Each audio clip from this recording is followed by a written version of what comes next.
আমি এই কোরআন নবীর উপরে নাযিল করেছি যাতে করে এই কোরআন দিয়া তোমরা নির্দেশনা পেতে পারো। সুবহানাল্লাহ।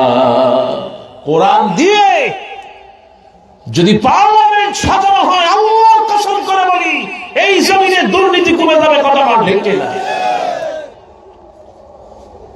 কিন্তু কোরআন, মানুষ আজ কোরআনের সাথে সম্পর্ক নাই। সম্পর্ক হয়েছে গানের সাথে, সম্পর্ক হয়েছে ফেসবুকের সাথে, সম্পর্ক হয়ে গেছে ইউটিউবের সাথে। কথা বল ঠিক কিনা? যে কারণে মানুষের, মুসলমানদের তাকদীর, ভাগ্য নষ্ট হয়ে যাচ্ছে। রাসূলুল্লাহ বলেছেন, যেই দেশে গান বাজনা বাদ্য বেশি হবে ওই দেশে ভূমিকম্প বেশি হয়। আল্লাহ এই ভূমিকম্প থেকে আমাদের হেফাজত করুন, জোরে বলেন আমিন। আমার ভাইরাই সেই কোরআন, সাহাবীরা এত বেশি কোরআনকে ভালোবাসতেন আর মহব্বত করতেন।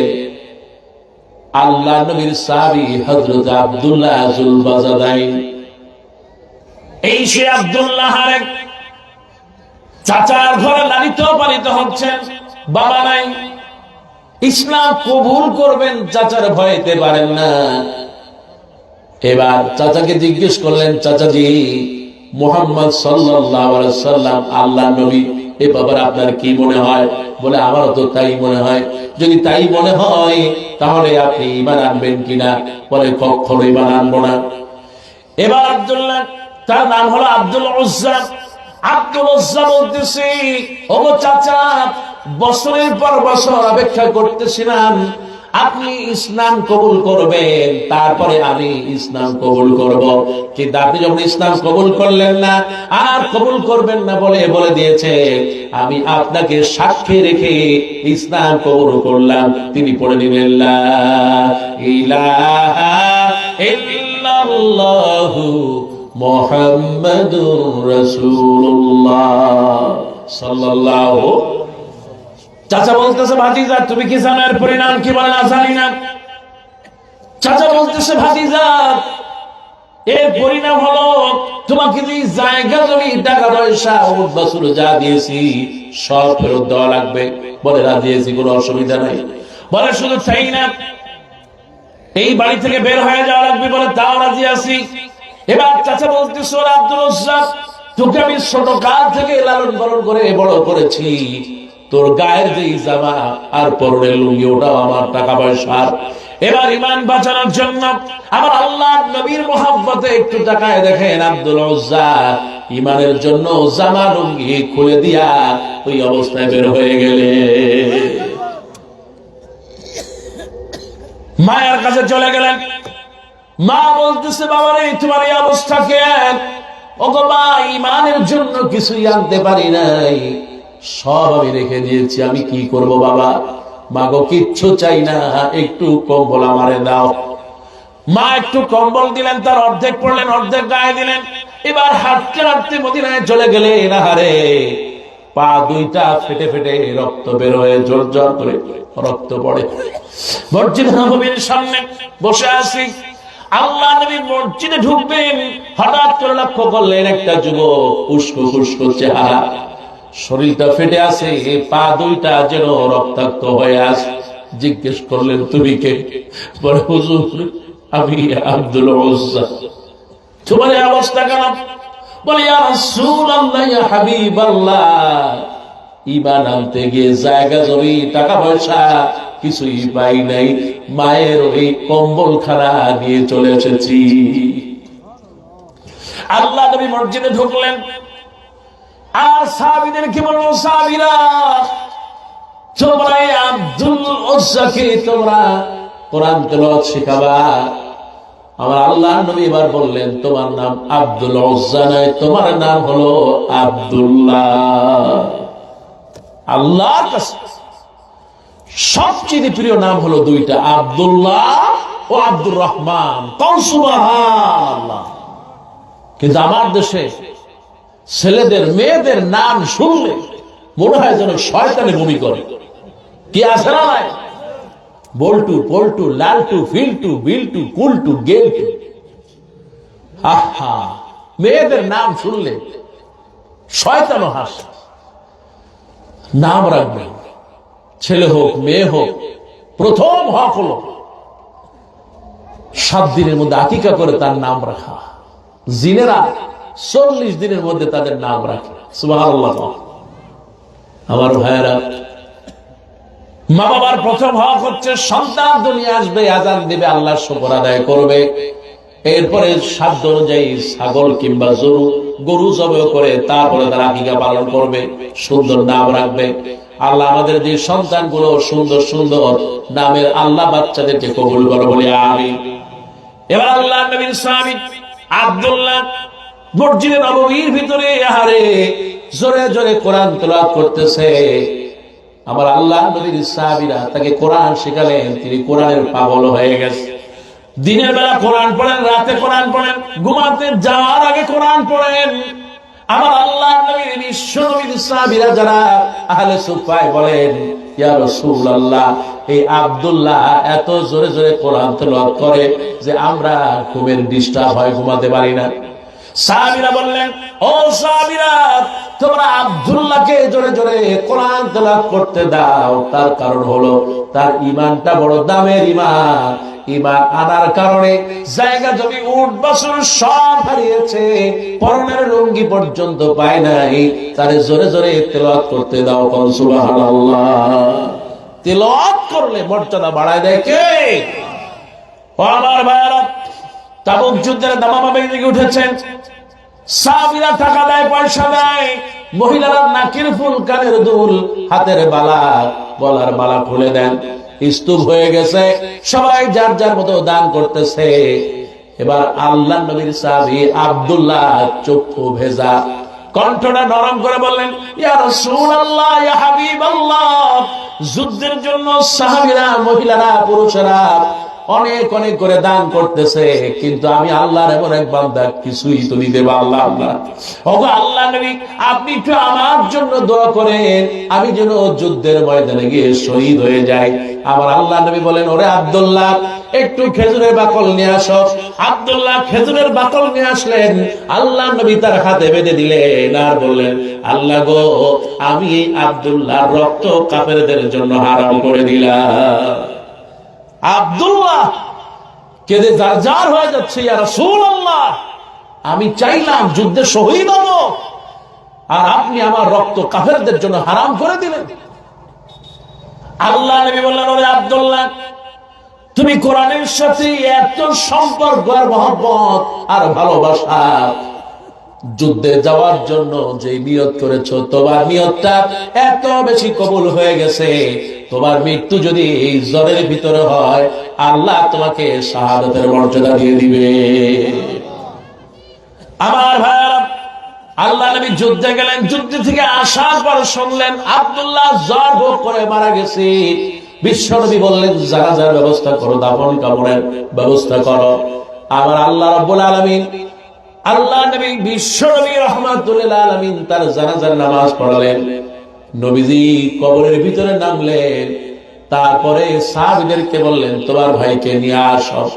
4 জন সাহাবী, আরে বিশ্ব নবীর 4 জন শ্রেষ্ঠ সাহাবী হযরত আব্দুল্লাহর লাশটাকে কাঁধে করে নিয়ে আসতেছে।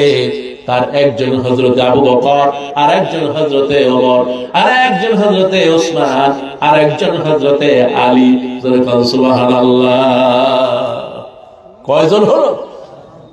কোরআনের মহব্বতের কারণে 4 জন সাহাবী লাশ বহন করে নিয়ে আসে।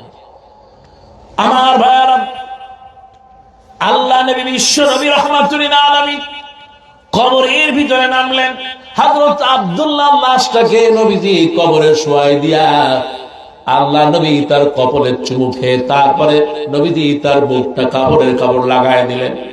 আল্লাহ নবী তাকে মাটি চাপা দিয়া নবীজি দোয়া করতেছেন, আর পিছনে হযরতে আব্দুল্লাহ ইবনে মাসউদ রাদিয়াল্লাহু তাআলা কেঁদে জারজার হয়ে যায়। আল্লাহ নবী দোয়া করলেন, রব্বুল আলামিন, আয় আল্লাহ তাআলা, আমি এই সন্ধ্যা পর্যন্ত আব্দুল্লাহর প্রতি রাজি ছিলাম, খুশি ছিলাম। আল্লাহ গো, তুমি আব্দুল্লাহর প্রতি রাজি হয়ে যাও। হযরত আব্দুল্লাহ ইবনে মাসউদ কেঁদে কেঁদে বলতেছেন, আরে আজকের এই লাশটা যদি আব্দুল্লাহর না হয়ে আমি আব্দুল্লাহ ইবনে মাসউদের হতো, তাহলে আমার ভাগ্যটা খুলে যেত। বরকত দেয় কে? কোরআনের সাথে মহব্বত থাকলেই আল্লাহ পাক ভাগ্য খুলে দেয়। সুবহানাল্লাহ। ও আমার ভাইরা, তাকায় দেখেন, এই সেই ভারত। এই আওয়াজ হয়তো চলে যায় ভারতে, একটু খেয়াল করেন। এই ভারতের একটা ঘটনা, আজ থেকে অনেক বছর আগের একটা ঘটনা। একই গ্রামের ভিতরে এক মদখোর আহারে আল্লাহকে চিনতে পারে নাই। সমাজের ভিতরে যারা মদখোর, এমন লোক আছে না নাই? মদ হারাম কে করেছে? ধূমপান হারাম নাকি? ধূমপান কি? আর যারা কইলেন না তাদের কাছে আরাম নাকি? ধূমপান কি? আরো জোরে বলেন কি? ধূমপান করা যাবে? আমার ভাইয়েরা খেয়াল করেন, মায়েরা, মদখোর আহারে এত বড় মদখোর, প্রতিদিন রাতের বেলা সে মদ খেয়ে বাড়ি ফেরে। হঠাৎ করে একদিন আল্লাহ পাক তারে বদলায় দিলেন। জোরে কোন সুবহানাল্লাহ। বদলানোর মালিক কে? রব্বানা লা তুযিগ কুলুবানা বা'দা ইয হাদাইতানা ওয়া হাব লানা মিন লাদুনকা রাহমা ইন্নাকা আনতাল ওয়াহ্হাব। আল্লাহ, আমার তুমি হেদায়েত দেওয়ার পর আর গোমরা বানায়ো। কিন্তু এই জমানে, এই জায়গায়, এই দেশে অনেক মুসলমানের সন্তান আছে, তারা নাস্তিক আর মুরতাদ, হিন্দু, বৌদ্ধ, খ্রিস্টান, তার চাইতে নিকৃষ্ট কথা বলা ঠিক কিনা? আমার ভাইয়েরা, মদ খেয়ে ঘুরতেছেন, প্রতিদিন বাড়ির দিকে ঘুরতেছেন। হঠাৎ করে রাতের বেলা মসজিদের যে ইমাম সাহেব রাতের বেলা প্রতিদিন তিনি তেলাওয়াত করেন, আমার আল্লাহ পাক রাতটাকে ইবাদতের জন্য কিছু অংশ ঘুমানোর জন্য আর বাকি অংশ ইবাদতের জন্য দিয়েছেন। সুবহানাল্লাহ। আল্লাহ নবী বললেন, তিনটি আমল করবা। তুতিইমুত তা'আম, মানুষকে খাওয়াবা। ওয়াসাল্লি ওয়ান নাসু নিয়াম, সবাই ঘুমায় যায়, তুমি নামাজ পড়বা, তাহাজ্জুদ পড়বা, মানুষকে সালাম দিবা। মানুষকে খাওয়াবে, রাতের বেলা তাহাজ্জুদ পড়বে, আর তুমি মানুষকে সালাম দিবে। নবীজি বললেন, আমার আল্লাহ রাব্বুল আলামিন তোমাকে শান্তিতে জান্নাতে পৌঁছায় দিবে। রাতটাকে আবু বকর রাদিয়াল্লাহু তাআলা তিনটি ভাগ করতেন। এক অংশে ঘুমাতেন, আর এক অংশে কোরআন তেলাওয়াত করতেন, আর একটা অংশে আল্লাহ নবী এবং তার সাহাবীরা দাঁড়ায় দাঁড়ায় তাহাজ্জুদ পড়তে। সুবহানাল্লাহ। আপনি পড়বেনটা কি? কোরআন।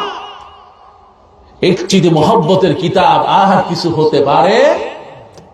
কোরআন পড়া মানেই হলো আল্লাহর সাথে কথা বলা। কোরআন না পড়লে নামাজ হবে? বলেন। নবীজি বলেছেন, লা সালাতা লিমান লাম ইয়াকরা বিফাতিহাতিল কিতাব, যে সূরা ফাতিহা পড়বে না তার নামাজ হবে? আমার ভাইরা, আমার ভাইরা, খেয়াল করো, ওই সেই ইমাম, মসজিদের ইমাম, গরিব মানুষ, আরে রাতের বেলা তিনি, আরে এত গরিব, তিনি দিনের বেলা জঙ্গলে জঙ্গলে কাঠ কাটেন, ওগুলো বাজারে বিক্রি করে যে পয়সা হয়, ওই পয়সা দিয়া রাতের বেলা কোরআন তেলাওয়াত করেন, ওই পয়সা দিয়া হেরিকেন জ্বালায়া তারপরে কোরআন পড়েন। সুবহানাল্লাহ। হেরিকেন চেনেন তো আপনারা? আপনাদের দেশে কি করে? হারিকেন না? আগে এক সময় ছিল হেজাক লাইট। এই যে টিউব লাইট তো ছিল না আগে, যখন অনেক আগে, আমি যখন দেখছি আজ থেকে 20-25 বছর আগে, 30 বছর আগে, তখন ছিল হেজাক লাইট। চারিদিকে পোকা, গুনগুন গুনগুন গুনগুন পোকা, একটা হেজাক লাইট, ওই পাশে একটা লাইট। বিয়ে বাড়িতে 3-4টে হেজাক লাইট জ্বলতো, আর মানুষ তাই দেখাইছে। কালের বিবর্তনে পরিবর্তন হয়ে যায়, কিন্তু মানুষ আস্তে আস্তে আল্লাহকে ভুলে যায়, আল্লাহকে মনে রাখে। আমার ভাইরা, গরিব মানুষ কাঠ কাটতেছে, আর রাতের বেলা হারে কেরোসিন দিয়া, তারপরে আপনার এই কেরোসিন দিয়া হারিকেন জ্বালায় কোরআন পড়তেছে। রাতের বেলা কোরআন পড়তেছে, হঠাৎ করে হারি ওই সেই মদখোর বাড়ির পাশ দিয়ে চলে যায়। তিনি শুনতেছেন কে যেন কোরআন তেলাওয়াত না গুনগুন করে পড়তেছে। তিনি দরজার পাশে গিয়া একটা টাক দিলেন। পড়া যা পড়তেছেন তিনি শুনলেন, দাঁড়িয়ে দাঁড়িয়ে কোরআন তেলাওয়াত শুনতেছেন। হঠাৎ করে শুনলেন কোরআন তেলাওয়াতটা বন্ধ হয়ে গেল, হ্যারিকেনটাও নিভে গেল। এবার জিজ্ঞেস করলেন, দরজাটা একটি টাক দিলেন, দরজা খুললেন ইমাম, মসজিদের ইমাম সাহেব দরজা খুললেন।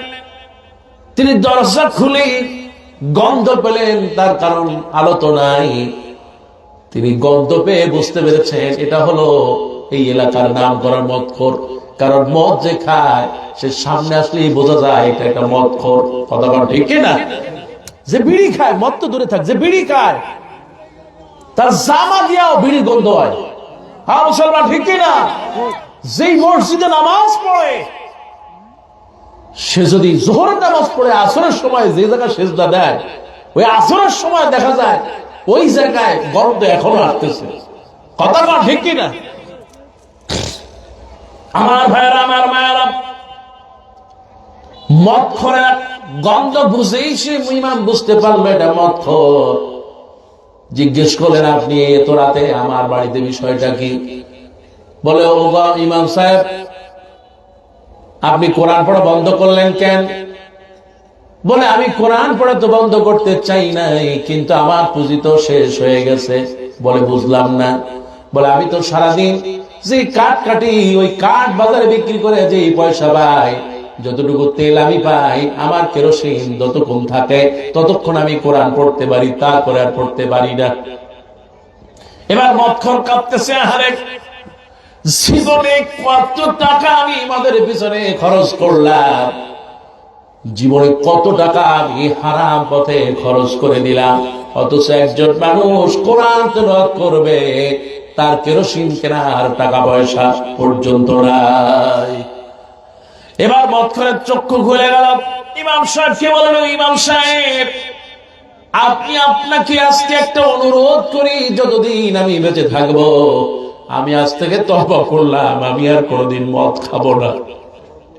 এই মদের যে পয়সাগুলো আমি এগুলো আপনাকে দিব, আপনি প্রতিদিন রাতে কোরআন পড়বেন, আর আমি আপনার বাড়ির দরজার সামনে দাঁড়ায়া দাঁড়ায়া কোরআন শুনতে নেব। বাড়ি আর ফিরতে পারলেন না, ঘরের ভিতরে আসতে পারলেন না, রাস্তার ভিতরেই মালাকুল মউত চলে এসেছে, রাস্তার ভিতরেই তার মৃত্যু হয়ে গেল। সকালবেলা চারিদিকে আওয়াজ হতে লাগলো, কি ব্যাপার? মদখোর মারা গেছে। এবার জনগণ তার কেউ জানাজাও পড়ে না, আর জনগণ তার দাফন কাফনও দেয় না। কিন্তু আজকে সমাজে শুধু মদখোর নয়, আজকে সমাজে জেনাকার, আজকে সমাজে ঘুষখোর, আজকে সমাজে সন্ত্রাসী, আজকে সমাজে বড় সাদাবাজ, তার সাথে আত্মীয়তা করতে পারলে এই লোকটা খুশি হয়। কতক্ষণ আছে না নাই?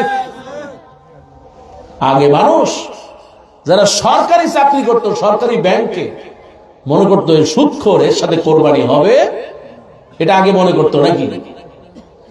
আগে মনে করতো কারো বউ যদি পর্দায় না থাকে তাহলে তার সাথে কোরবানি করত, কারণ কোরবানি করবো আল্লাহর নামে, 7 ভাগে কোরবানি দেব। আগে দেখতো যে কার সাথে কোরবানি দেয়, সে নামাজ পড়ে কিনা, রোজাদার কিনা, তার বউ পর্দায় থাকে কিনা, আমলদার কিনা। কিন্তু এখন এইসব আর দেখে না, এখন বরং চিন্তা করে, ওরে আল্লাহ, চেয়ারম্যান, তার সাথে কোরবানি দিতে পারলে তো আমি ভাগ্যবান, অমুকের সাথে আত্মীয় করতে পারলে আমার চাইতে আর কে ভাগ্যবান হবে।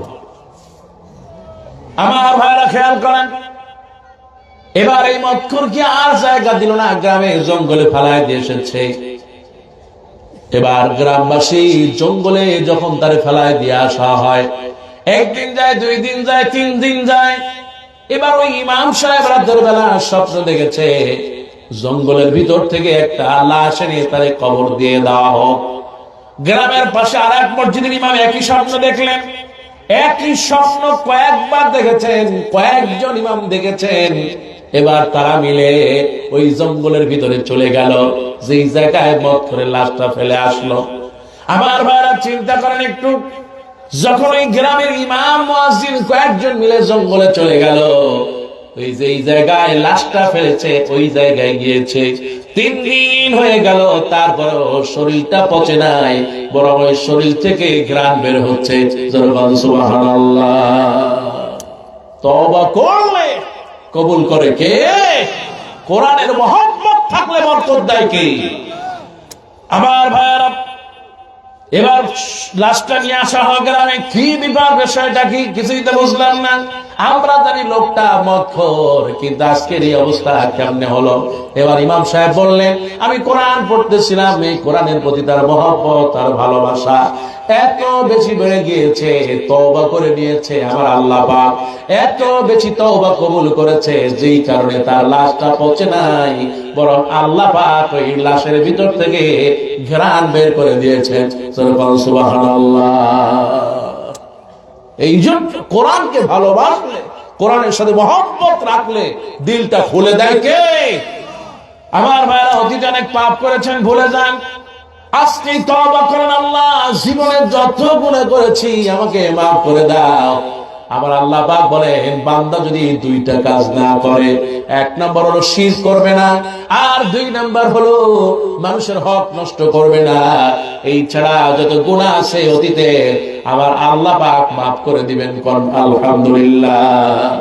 আল্লাহ পাক বলেছেন, লা তাকনাতু মির রাহমাতিল্লাহ ইন্নাল্লাহা ইয়াগফিরুয যুনুবা জামিআ। বান্দারে হতাশ হও না, হতাশ হও না। মা, আপনি হতাশ হবেন না। স্বামী দিতে পারে না, এই পারে না, সেই পারে না, হতাশ নয়, বরকত দিবে কে? ও আমার মায়েরা, খেয়াল করো আমার মা। আমি যখন ফেরাউনকে দেখলাম, সবচেয়ে মনে পড়লো মা আসিয়ার কথা।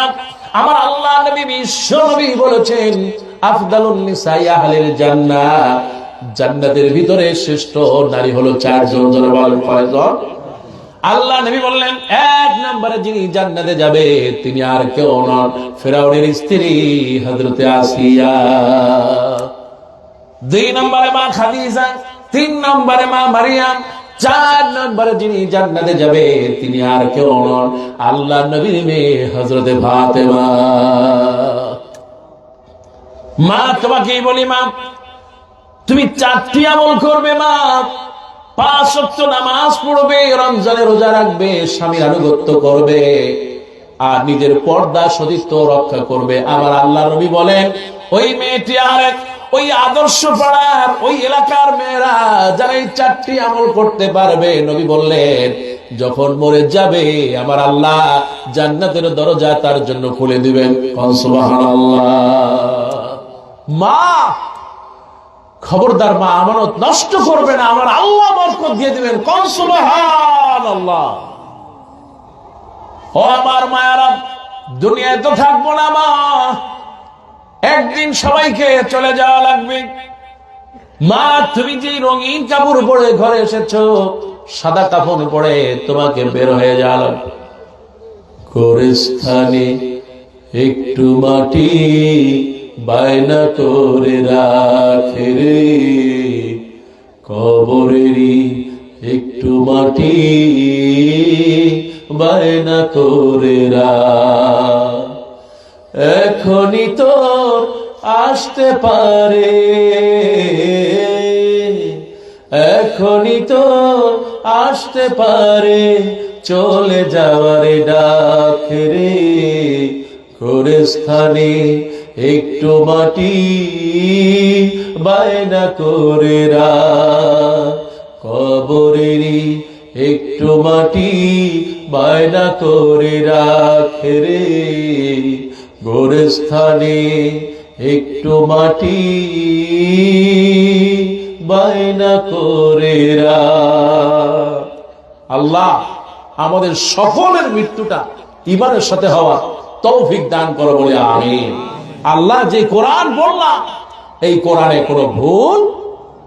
আল্লাহ রাব্বুল আলামিন বলেন, وَإِن كُنتُمْ فِي رَيْبٍ مِّمَّا نَزَّلْنَا عَلَى عَبْدِنَا فَأْتُوا بِسُورَةٍ مِّن مِّثْلِهِ وَادْعُوا شُهَدَاءَكُم مِّن دُونِ اللَّهِ إِن كنتم صادقين। আল্লাহ পাক বলেন এই কোরআনের ভিতরে কোনো ভুল নাই। যদি তোমাদের ভুল মনে হয় তাহলে কোরআনের থেকে সামান্য একটু বাড়ায় দাও। তাম পৃথিবীকে চ্যালেঞ্জ দিয়েছেন তিনি কে? আল্লাহ পাক বললেন কোরআনে কোনো ভুল নাই। কারণ যেই ডাক্তার প্রেসক্রিপশন দিয়েছেন এই ডাক্তার দুনিয়ার সামান্য ডাক্তার না, ডাক্তারদের মহা ডাক্তার তিনি কে? আর মুসলমান জোরে বলেন কে? আরো জোরে বলেন আল্লাহ। আমাদের রব আল্লাহ। আল্লাহ পাক, আপনি ঢাকায় যান, স্কয়ার হাসপাতালে যান, ডাক্তার আপনাকে একটা প্রেসক্রিপশন দিবে, আপনি ওইটা আইনা তাবিজ বইরান অথবা গ্লাসের ভিতরে পানি দিয়া ভিজায় ভিজায় খান, রোগ সেরে যাবে নাকি? রোগ সারবে? এটা যদি কেউ বলে তাহলে মনে করতে হবে বেটা তুই বলদের ঘরে বলদ, তুইও বলদ, তোর বাপ সেও বলদ। আমার আল্লাহ পাক কোরআনকে দিয়েছে গোটা মানুষের জন্য, হেদায়েতের জন্য। কিভাবে দেশ চলবে, কিভাবে সংসার চলবে, কিভাবে অর্থনীতি চলবে। অথচ আজ এই কোরআনটাকে আমরা শুধুমাত্র তাবিজের কিতাব বানিয়েছি, যেই কারণে মুসলমানদের ভাগ্যে আজকে এত অথপতন কথা ঢেকে। কোরআন যেদিন, আল্লাহর কোরআন যেদিন পার্লামেন্টে উঠবে, এই জমিনের শান্তি আর বরকত দিয়ে দিবেন কে? আল্লাহ, তুমি বরকত দিয়ে দাও বলি আমিন। আর একটু জোরে বলেন না আমিন। বিসমিল্লাহির রাহমানির রাহিম।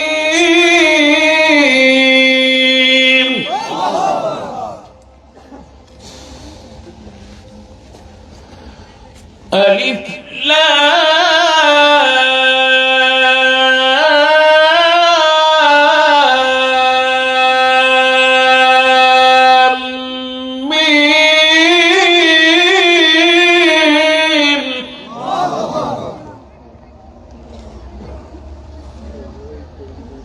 ذلك الكتاب لا ريب فيه هدى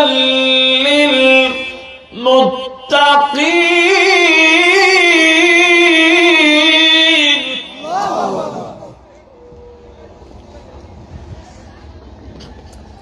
الذين يؤمنون بالغيب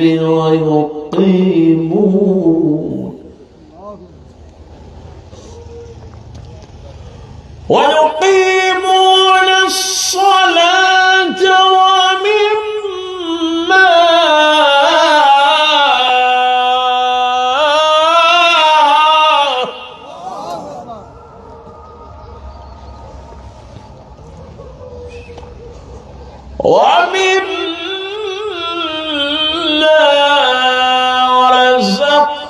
رزقناهم ينفقون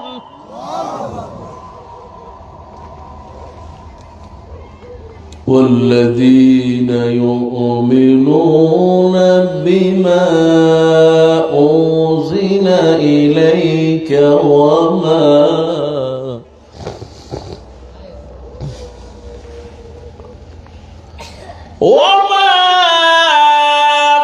أنزل من قبلك وبالآخرة هم يوقنون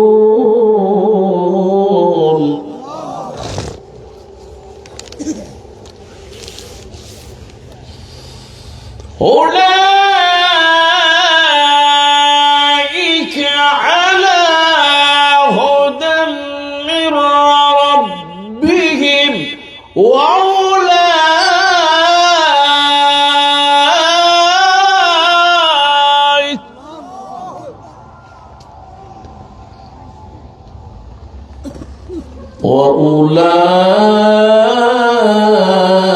وأولئك هم